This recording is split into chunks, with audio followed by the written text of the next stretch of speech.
जैसे कि आप जानते हैं आपका पेपर अप्रैल के बाद कभी भी हो सकता है। तो आज हम चर्चा करेंगे नागरिकता की, जो आता है आपके संविधान के पार्ट 2 में, जहां पर आर्टिकल 5 से 11 हम डिस्कशन करेंगे। तो आइए शुरू करते हैं। अब देखिए, आप जानते हैं हमने जो पार्ट 1 है जो बात करता है यूनियन एंड इट्स टेरिटरीज की, जहां पर आर्टिकल 1 से लेकर 4 तक दर्शाए गए हैं, उस पर हमने अच्छी चर्चा करी है। और आज हम बात करेंगे पार्ट 2 की, जो बात करता है नागरिकता की। और यहाँ पर जो आर्टिकल हैं वो हैं आर्टिकल 5 till 11। तो आप समझ पा रहे होंगे, कम से कम 6 आर्टिकल डिफाइन करते हैं इस भाग को। और आगे हमें यह भी दिखाई देगा कि फर्दर के लिए ये शक्ति दी गई है संसद को, कि संसद समय के अनुसार नागरिकता के जो नियम हैं उनमें चेंजेस कर सकती है। तो आइए शुरू करते हैं।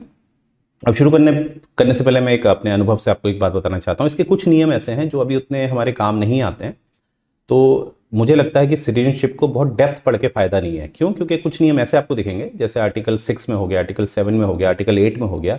वो तब के नियम हैं जब भारत का विभाजन हो रहा था, भारत और पाकिस्तान बन रहा था, तो वो ज़्यादा कंसर्न उसके लिए है। तो उसका हम एक ओवरव्यू लेंगे। पर जैसे कि सिटीजनशिप अमेंडमेंट एक्ट 1955 का है, उसको हम ज़्यादा पढ़ेंगे, राइट? क्योंकि हमने उतना ही पढ़ना है जितना हमारा रियल सिनेरियो में काम आता है। तो यहाँ पर देखिए, आपको पढ़ना है, मैंने अभी बताया था आपको, हम नागरिकता की बात करेंगे।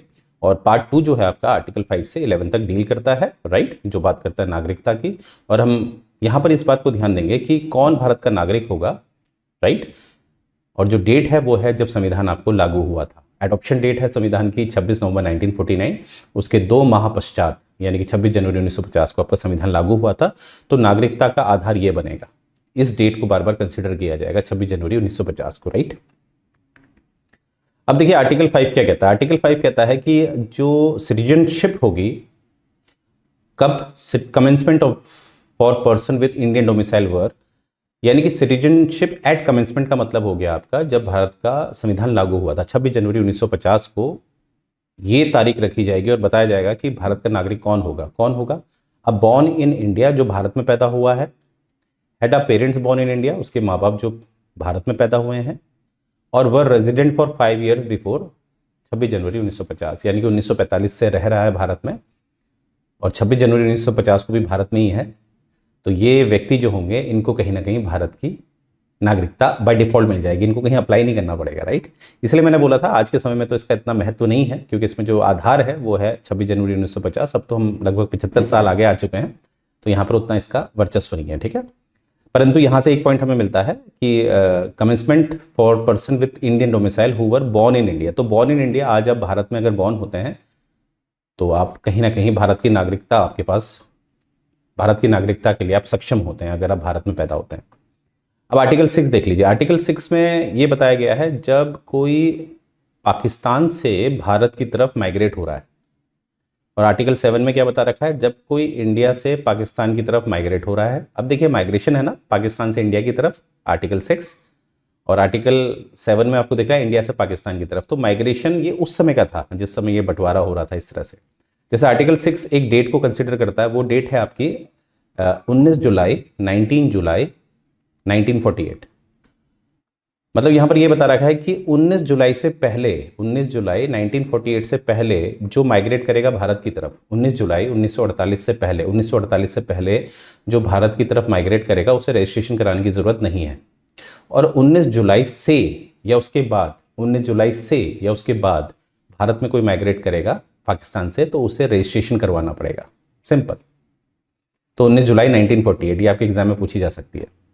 और वैसे ही इंडिया से जो पाकिस्तान माइग्रेट कर रहा है तो उसमें क्या है, अगर ये माइग्रेशन 1 मार्च 1947 से हो रहा है, उससे पहले हो रहा है, या 1 मार्च 1947 से हो रहा है, राइट।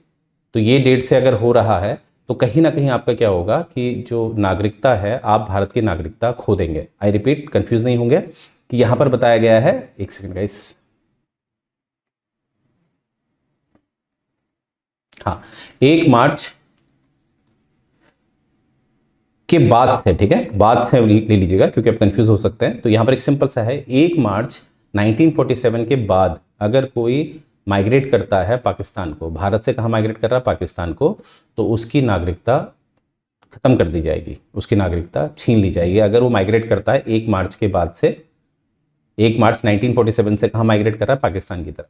पर ये भी याद रखिएगा, अगर वो 1 मार्च 1947 को माइग्रेट करता है, ठीक है, परंतु वो 19 जुलाई 1948 से पहले भारत में आ जाता है, 19 जुलाई 1948 से पहले भारत में आ जाता है, तो उसे फिर रजिस्ट्रेशन कराने की जरूरत नहीं है। परंतु वो 19 जुलाई 1948 के बाद माइग्रेट करता है भारत में, तो उसे रजिस्ट्रेशन कराना पड़ेगा।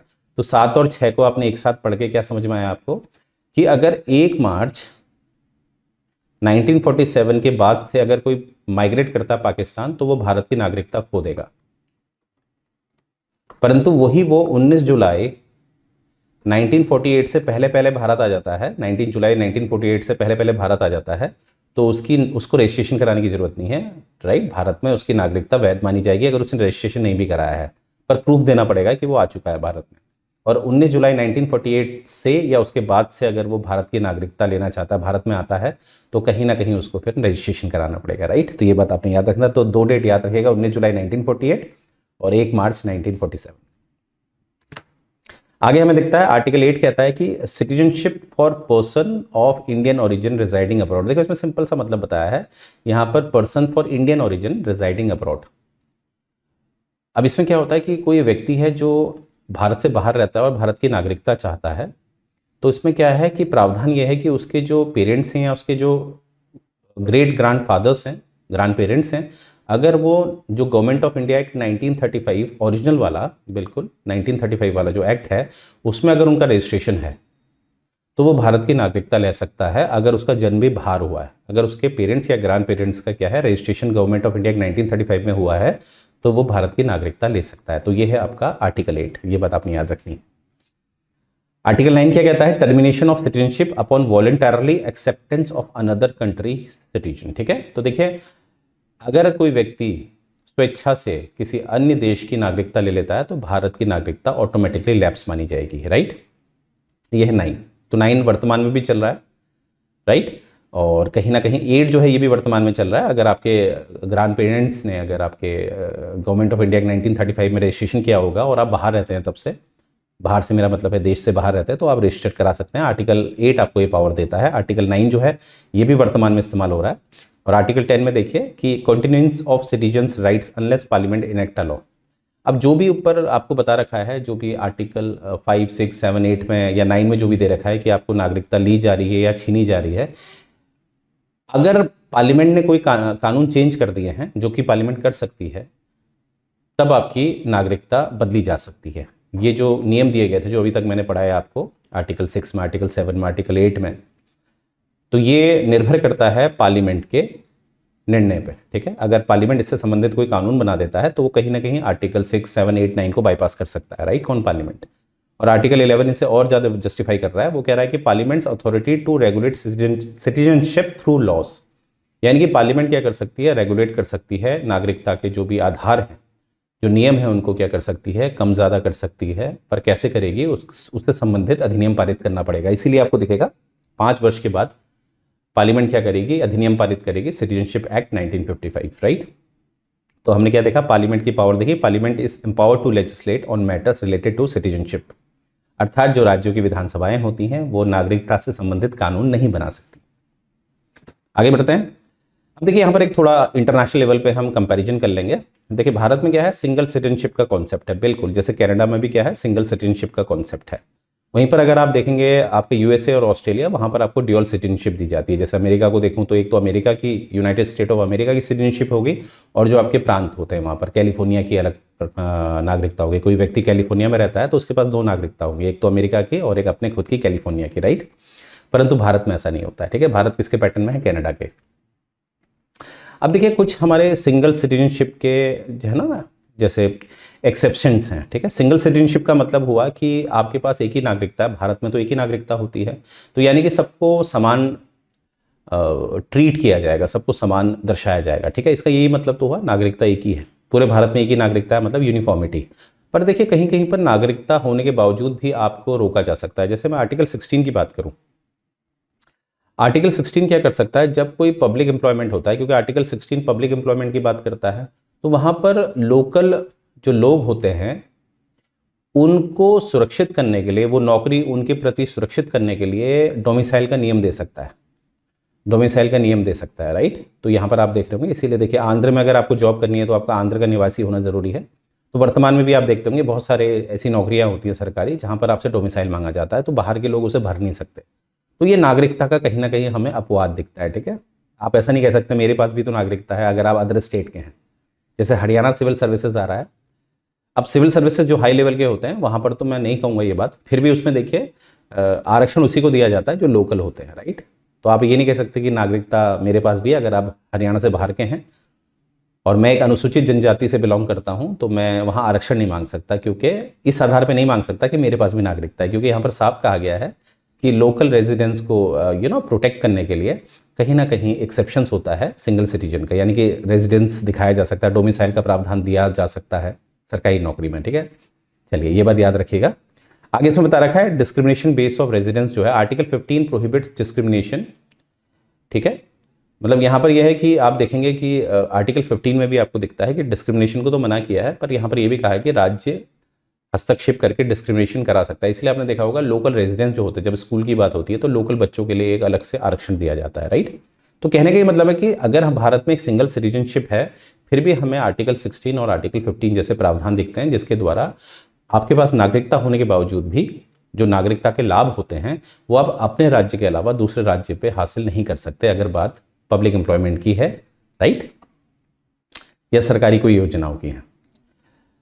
अब देखिएगा जैसे यहां पर देखिए क्या लिखा है एक्सेप्शन की पॉइंट, यहां पर आपको आर्टिकल 19(5) दे रखा है। आर्टिकल 19(5) किसका अपवाद है? आर्टिकल 19(5) अपवाद है आपके आर्टिकल 19(1)(d) और ई का। डी कहता है कि आप भारत की किसी भी टेरिटरी में जा सकते हैं और ई कहता है आप कहीं भी रिजाइड भी कर सकते हैं, सेटल भी हो सकते हैं। अर्थात आप भारत के किसी भी टेरिटरी में जा सकते हैं, आपको वीज़ा की ज़रूरत नहीं पड़ेगी अगर वो भारत की टेरिटरी में आता है। जैसे अगर आप अंडमान एंड निकोबार जाना चाहते हैं तो आपको वीज़ा की ज़रूरत नहीं है, ये आर्टिकल 19(1)(d) के तहत आप जा सकते हैं। और ई मतलब होता है किसी भी क्षेत्र में आप रिजाइड भी कर सकते हैं और सेटल भी हो सकते हैं। रिजाइड मतलब आप किराए में रह रहे हैं कुछ समय के लिए अस्थायी रूप से, और सेटल मतलब होता है स्थायी रूप से, यानी कि परमानेंटली आप वहाँ रहना चाहते हैं, राइट।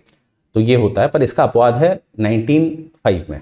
ये कहीं ना कहीं रेस्ट्रिक्ट करता है आउटसाइडर को जो ट्राइबल एरियाज होता है वहाँ पर जाने से, क्योंकि उनका अपना एक कल्चर होता है, यूनिक कल्चर होता है। तो आपके जाने से हो सकता है उनका जो यूनिक कल्चर है ट्राइबल कम्युनिटी का वो कॉम्प्रोमाइज़ हो सकता है, राइट। तो इसीलिए ये रोकता है, ठीक है। देखिए यहाँ पर अब आप ये नहीं कह सकते मेरे पास नागरिकता है तो मैं कहीं भी जा सकता हूँ, ऐसा नहीं होता, ठीक है। तो यहाँ से आपको क्या दिख रहा है कि नागरिकता होने के अपने एक अधिकार होते हैं, अपने फ़ायदे होते हैं, एक प्रिविलेजेस होते हैं, परंतु ये प्रिविलेजेस देश के कल्चर के हिसाब से, देश की आर्थिक व्यवस्था के हिसाब से आपके ये अधिकार रोके जा सकते हैं, क्योंकि नागरिकता क्या देती है? आपको अधिकार देती है, राइट। अच्छा, अब देखिए यहाँ पर नागरिकता होने के फायदा क्या है। यूपीएससी 2021 में देखिए इस तरह के क्वेश्चन आपको पूछे गए हैं। नागरिकता होने के अधिकार क्या हैं आपके पास, राइट। देखिए अगर मैं राष्ट्रपति की एलिजिबिलिटी की बात करूं तो राष्ट्रपति बनने के लिए आपको सबसे पहले जो आपकी जो एक क्वालिफिकेशन है वो है कि आपको एक भारत का नागरिक होना जरूरी है, ठीक है। तो इंडिया में देखिए नागरिकता जो है आपको जन्म से भी मिल जाती है, राइट, जन्म से भी मिल जाती है, और एक नेचुरलाइज्ड यानी कि प्राकृतिक रूप से भी मिल जाती है, राइट, प्राकृतिक रूप से भी मिल जाती है। वो हम देखेंगे ऐसे कैसे मिलती है, डोंट वरी।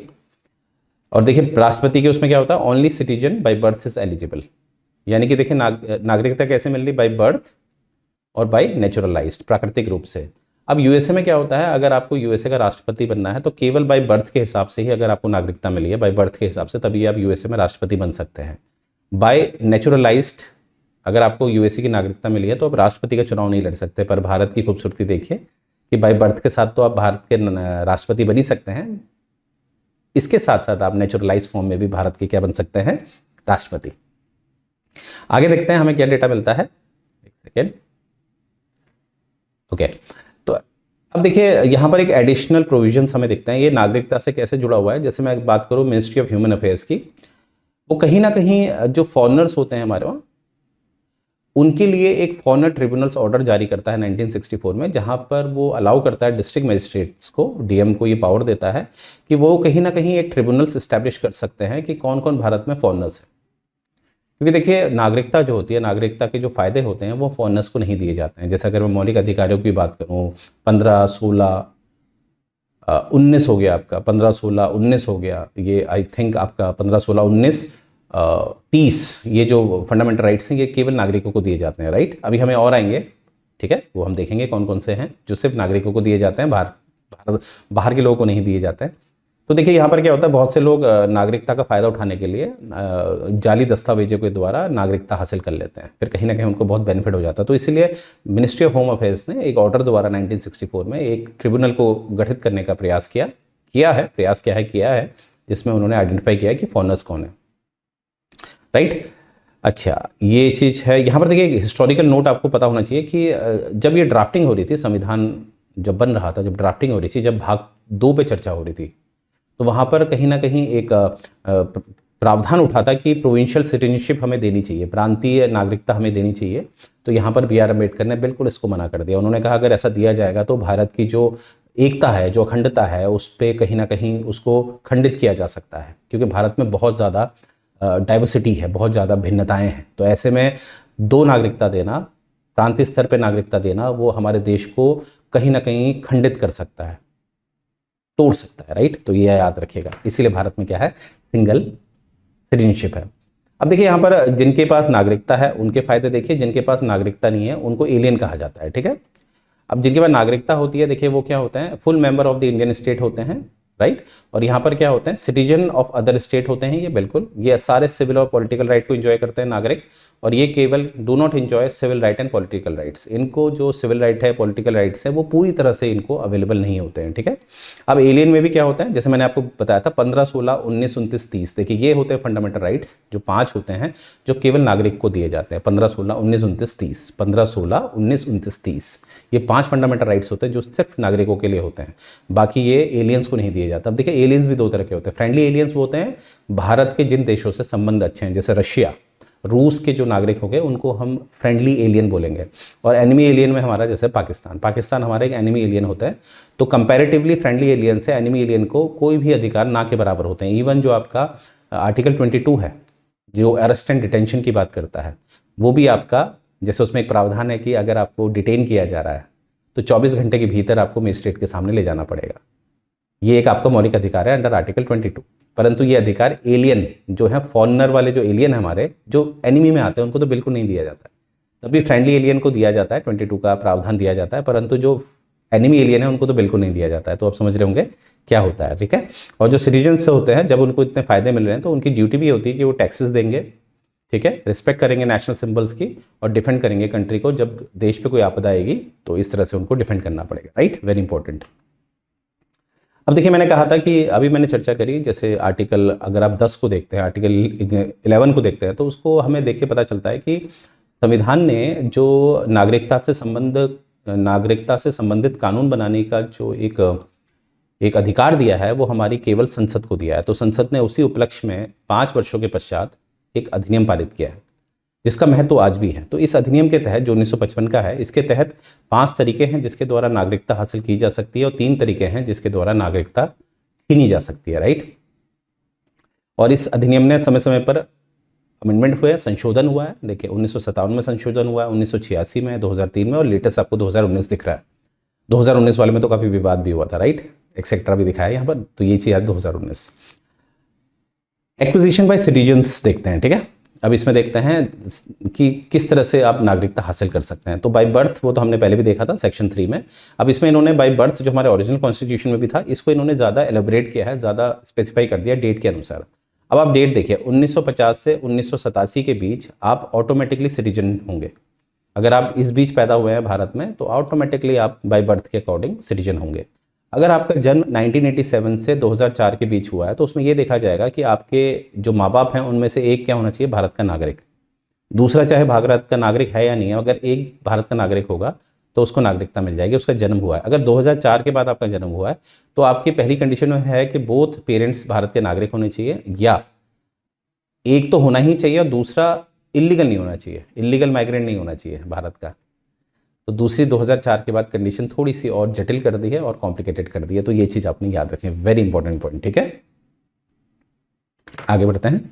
दूसरा देखिए, बाय डिसेंट मतलब वंश द्वारा, ठीक है, वंश द्वारा, जो बात सेक्शन 4 में हमें दिखाई देती है। यहाँ पर हमें क्या दिखता है, देखिए 26 जनवरी 1950 से लेकर 10 दिसंबर 1992 तक, if the father was an Indian citizen, अगर आप बाहर रहते हैं पर आपके फादर इस समय क्या है, इंडियन सिटीजन रहे हैं इस बीच, और आप बाहर पैदा हुए हैं, तब भी आपको नागरिकता मिल जाएगी, क्योंकि आप किस वंश के हैं तो आप भारत की, ठीक है। अब 10 दिसंबर 1992 के बाद से क्या कंडीशन है, if either parent is an Indian citizen. Either parent मतलब पहले तो सिर्फ फादर था, अब ईदर पेरेंट मतलब माँ भी हो सकती है या फादर भी हो सकता है। अगर वो भारत के हैं, ठीक है, तो वो क्या है, आप उसमें नागरिकता ले सकते हैं अगर आपका जन्म बाहर हुआ है, क्योंकि वंशज कहाँ के हैं, भारत के। और 3 दिसंबर 2004 के बाद से क्या है, birth must be registered eight an Indian consulate with in 1 year. जैसी आपका जन्म मानते हैं इंग्लैंड में हुआ है, इंग्लैंड में हुआ है आपका जन्म, और आपका जन्म में 1 साल के भीतर, आपके जन्म के 1 साल के भीतर अगर वहाँ पर जो इंडियन काउंसलेट है वहाँ पर अगर उसको रजिस्टर्ड कर दिया है पैदाइश के बाद, तो वो भारत का नागरिकता ले सकता है बाय डिसेंट। ठीक है, तो ये क्लॉज याद रखेगा, थर्ड वाला, इसमें ध्यान देना है कि पैदा होने के बाद इंडियन काउंसलेट में उसको रजिस्टर कराना है, जो दूतावास होते हैं, राइट। अब बाय रजिस्ट्रेशन देख लेते हैं, ये पंजीकरण के द्वारा देखते हैं। For non illegal migrants residing in India for 7 year. देखिए नॉन इलीगल है, पहले तो नॉन इलीगल होना चाहिए, इलीगल नहीं होना चाहिए माइग्रेंट, ठीक है, नॉन इलीगल है और 7 सालों से भारत में रह रहा है, 7 सालों से कंटिन्यू भारत में रह रहा है, और फिर वो अप्लाई करेगा तो वो अप्लाई कर सकता है रजिस्ट्रेशन के माध्यम से, और उसको फिर एक ओथ एंड एलिजेंस लेना पड़ता है, शपथ लेनी पड़ती है, ठीक है, निष्ठा की शपथ लेनी पड़ती है।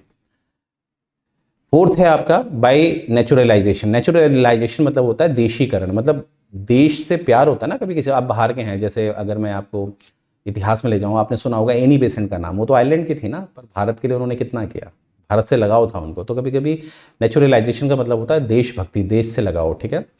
तो रेजिडेंस फॉर 12 साल, आप 12 साल से भारत में रह रहे हैं और आपका बहुत अच्छा चरित्र है, ठीक है, बहुत अच्छा चरित्र है, और कहीं ना कहीं knowledge of a language in English, माफ करना, knowledge of a language in the 8th schedule. 8th schedule में आपको पता है कि हमारी भाषाएं मेंशन है, 22 भाषाएं हैं वहाँ पर। तो 22 भाषाओं में किसी भी भाषा का अगर आपको ज्ञान है तो आधार आपका बन सकता है कि आप भारत की नागरिकता ले सकते हैं थ्रू नेचुरलाइजेशन, जिसे देशीकरण कहते हैं, ठीक है। तो इसमें बस ध्यान ये देखना है कि आपका भारत में निवास कितने साल का होना चाहिए, कम से कम 12 सालों का होना चाहिए, और गुड कैरेक्टर होना चाहिए आपका, और जो 8वीं सूची में जो हमारी 22 भाषाएं हैं उनमें से किसी भाषा का आपका ज्ञान होना जरूरी है, राइट। और ज्ञान होने से मतलब है कि भाषा का ऐसा नहीं कि आपको 100% व्याकरण आना चाहिए, ग्रामर ऐसा नहीं है, आपको बोलना और लिखना आना चाहिए, राइट, इतना। तो मुझे उम्मीद है ये बात आप समझ पाए होंगे, वेरी इंपॉर्टेंट पॉइंट। चलिए आगे देखते हैं और क्या मिलता है हमें। एक दिखता है हमें बाय इनकॉर्पोरेशन ऑफ टेरिटरी, ठीक है। जैसे अगर मैं एक एग्जांपल दूं आपको, जैसे पौंडीचेरी था, पौंडीचेरी फ्रेंच के पास था, ठीक है।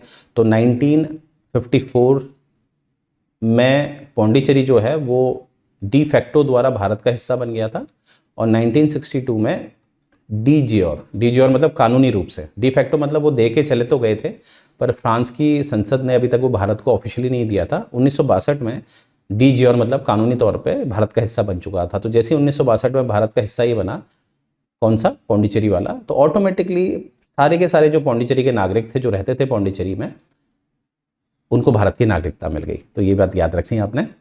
अब हम देखेंगे लॉस ऑफ सिटीजनशिप, ठीक है, कैसे है। तो सेक्शन 8 क्या कहता है, रिनंसिएशन, परित्याग, यानी कि आप खुद क्या करते हैं कि परित्याग कर देते हैं, आप घोषणा करते हैं कि मैं ये नागरिकता छोड़ रहा हूं, ठीक है।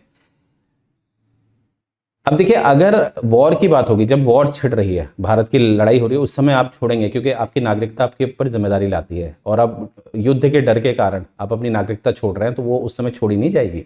युद्ध के दौरान आप परित्याग नहीं कर सकते, ठीक है।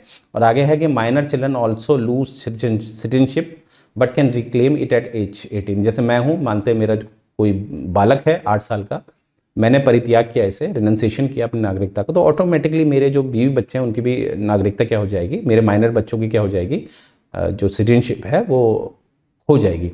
पर मेरा यही बच्चा आगे चलकर अगर 18 साल का हो जाएगा, बालिग हो जाएगा, तो अगर वो भारत की नागरिकता लेना चाहता है तो ले सकता है, क्योंकि मैं जो उसका पिता हूँ उसके समय पर उसके पास एक समय, मतलब मेरे पास एक समय तो नागरिकता थी ना, पर मैंने परित्याग किया, तो एक समय तो मेरे पास नागरिकता थी, तो उस आधार में जो मेरा बेटा है वो आगे चल के जब बालिग होगा तो वो भारत की नागरिकता पुनः प्राप्त कर सकता है।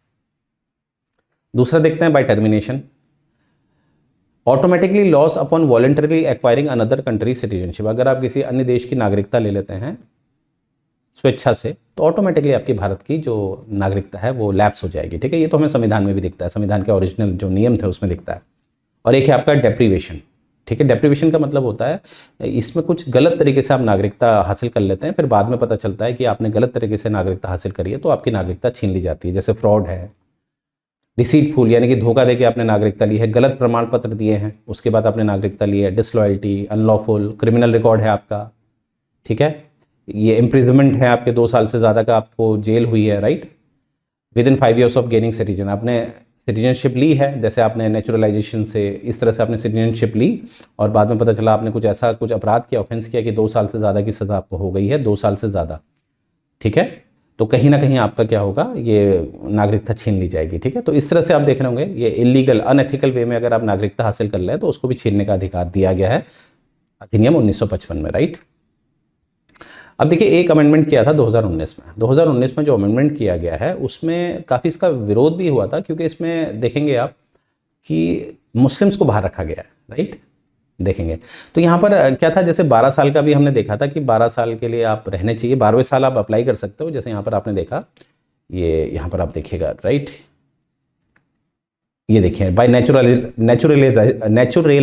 नेचुरलाइजेशन से आप 12 साल में नागरिकता हासिल कर सकते हैं। आपको कम से कम 12 साल भारत का नागरिक होना चाहिए, फिर आप क्या कर सकते हैं, नेचुरलाइजेशन से आप भारत की नागरिकता ले सकते हैं। मतलब नेचुरलाइजेशन में क्या होता है कि आपके माँ बाप भारतीय हैं या नहीं, इससे कोई फर्क नहीं पड़ता, बस आपके अंदर देश भाव है, आप किसी देश में भारत में 12 साल से रह रहे हैं तो आप अप्लाई कर सकते हैं। तो इसी में देखिए इसी को टारगेट किया गया 2019 में, जहां पर देखिए मुस्लिम्स को बाहर रखा गया, हिंदू, सिख, बुद्धिस्ट, जैन, पारसीज और क्रिश्चियन को रखा गया। जो वो 12 साल वाली कंडीशन थी उसको कम करके कितना कर दिया था, 5 वर्ष।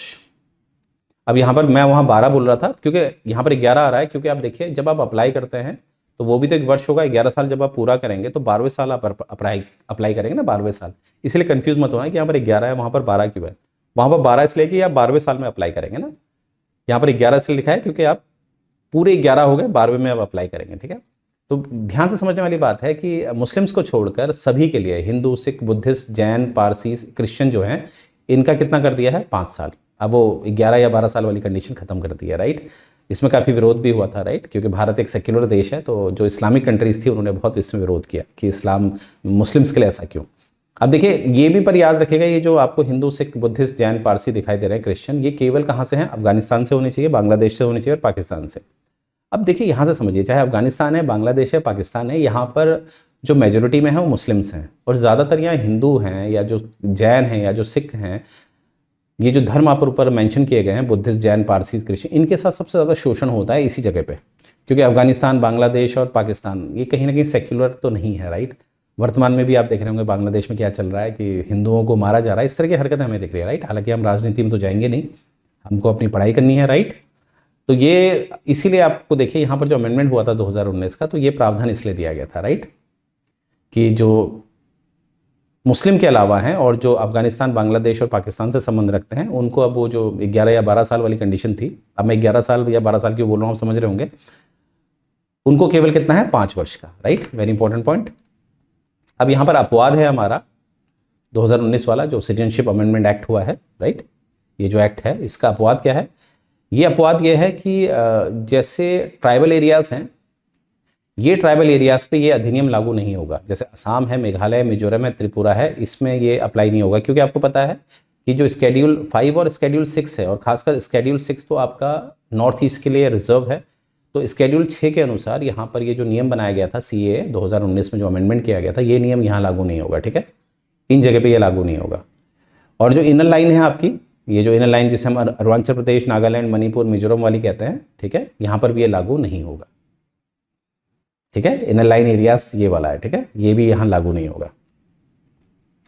अब यहाँ पर एक कंपैरिजन किया गया NRI और PO के बीच में, PIO। अब देखिए याद रखिएगा 2015 से PIO और OCI एक ही हो गया है, तो आपके इनके बीच का अंतर तो खत्म कर दिया है, तो बीच का अंतर पढ़ के फायदा नहीं है, ठीक है। फिर भी आप याद रखिएगा कि NRI कौन होते हैं, जैसे मैं हूँ, मैं कल कनाडा जॉब करने चले जाता हूँ तो मैं NRI कहलाऊंगा, अभी भी मेरे पास नागरिकता है भारत की, ये याद रखिए। जब मैं भारत वापस आऊँगा तो मुझे वीज़ा लेने की ज़रूरत नहीं है, पर मैं भारत में क्या कहलाऊंगा, NRI, क्योंकि मैं कुछ समय के लिए कहाँ चला गया हूँ, कनाडा चला गया हूँ, राइट।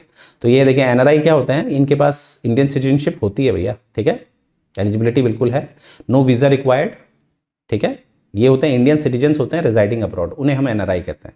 क्योंकि NRI से ये नाम सुन के आदमी सोचता है ये भारत का रेजिडेंट नहीं है, नहीं, ये इंडियन सिटीजन होता है जो रिजाइडिंग अब्रॉड होता है। जब भारत आते हैं तो इनको वीज़ा की कोई ज़रूरत जरूरत नहीं होती है। बेनिफिट अवेलेबल टू इंडियंस, सारे बेनिफिट इनको मिलते हैं, जैसे 15, 16, 19, 29, 30 जो फंडामेंटल राइट है वो भी इनको मिलता है, ठीक है। ये इंडियन सिटीजन ही होता है। अब PIO को देखा जाए, पर्सन्स ऑफ इंडियन ओरिजिन में क्या होता है, ये फॉरेन सिटीजन होते हैं विद इंडियन एंसेस्टर, यानी कि इनके जो माँ बाप होते हैं या ग्रैंड पेरेंट्स होते हैं, ग्रांड पेरेंट्स होते हैं, वो भारत के ही मूल निवासी होते हैं, पर ये किसी कारणवश ये बाहर सेटल हो जाते हैं, इनका जन्म बाहर ही होता है, ठीक है। तो जब ये भारत में आते हैं तो उनको वीज़ा की रिक्वायर होती है, एंट्री होती है, और इनको कोई ऐसा स्पेसिफिक बेनिफिट नहीं मिलते हैं ज़्यादा। और अगर ये भारत में 7 साल के लिए रेजिडेंट हैं तब जाके ये भारत में नागरिकता के लिए अप्लाई कर सकते हैं। वो वैसे ही OCI है आपका। OCI में क्या होता है कि रजिस्टर्ड अंडर, एक रजिस्ट्रेशन होना चाहिए आपका, रजिस्टर्ड अंडर 1955 एक्ट, ठीक है। उसमें एक रजिस्ट्रेशन होना चाहिए आपके ग्रांड पेरेंट्स का। और अगर ऐसा है तो आप उसी वंश के हैं ना, तो विजिट इंडिया विदाउट वीज़ा। अगर हम 1955 वाले एक्ट में रजिस्ट्रेशन करा लेते हैं, ठीक है, 1955 वाले अभी भी करा सकते हैं, ऐसा नहीं है, क्योंकि 1955 वाला एक्ट जो है वो अभी भी तो चल रहा है, चाहे उसमें कितने संशोधन हुए हैं। तो 1955 वाले एक्ट में अगर आप रजिस्ट्रेशन करा लेते हैं, क्या कहा मैंने, PIO को अगर OCI का फायदा लेना है तो PIO को क्या करना है, OCI में आना है तो उसको 1955 वाले जो एक्ट है उसमें रजिस्ट्रेशन करा लेना है। और रजिस्ट्रेशन अगर आप करा लेते हैं तो आप जब इंडिया आएंगे तो आपको वीज़ा की कोई ज़रूरत नहीं पड़ेगी, राइट। और आपके लिए क्या है, अगर भारत की अगर आप नागरिकता लेना चाहते हैं तो वो थोड़ा और ईजी हो जाता है कि 5 साल आपने OCI ले लिया है, OCI में आप आ चुके हैं, आपने 1955 में रजिस्ट्रेशन करा लिया है, तो 5 साल के भीतर आप क्या ले सकते हैं, 5 साल के अंदर अंदर आपका OCI में रजिस्ट्रेशन जो है, यानी कि 1955 में रजिस्ट्रेशन आपका 5 साल का होना चाहिए, 1955 में रजिस्ट्रेशन का 5 साल हो जाने चाहिए, प्लस आप भारत में 1 साल रह रहे हैं जब आप अप्लाई कर रहे हैं, अप्लाई करने से ठीक 1 साल पहले आप कंटिन्यू भारत में रहने चाहिए, तो आप भारत की नागरिकता हासिल कर सकते हैं, राइट। तो आपको दिख रहा होगा थोड़ा कंफ्यूजन होता है इसमें, पर याद रखिएगा इसी कंफ्यूजन को दूर करने के लिए POI और OCI एक हो गया। अब क्वेश्चन है कि सर ज़्यादा प्रायोरिटी किसको मिलती है, PIO को या OCI को, तो यहाँ पर आप ध्यान से देखिएगा, ज़्यादा OCI होता है आजकल, ठीक है, क्योंकि क्या लिखा है, PIO का माफ कीजिएगा, PIO कार्ड जो है वो मर्ज हो गया किसके साथ, OCI के साथ मर्ज हो गया, ठीक है। तो आपने कैसे कंपैरिजन करना है, NRI और OCI, बस NRI और OCI। आगे देखते हैं, cancellation of OCI registration. Cancellation देखिए, फ्रॉड से, डिसलॉयल्टी से, criminal, national insecurity, legal violation, इन आधारों पे आपका जो है OCI रजिस्ट्रेशन कैंसिल किया जा सकता है। यानी कि अगर आपने OCI रजिस्ट्रेशन किया है, इसका ये मतलब नहीं है कि अब आपका ये रजिस्ट्रेशन एब्सोल्यूट हो गया, अब ये चेंजेबल नहीं होगा। चेंजेबल है अगर इस तरह की अनएथिकल एक्टिविटीज़ की जा रही है तो, राइट, वेरी इंपॉर्टेंट पॉइंट।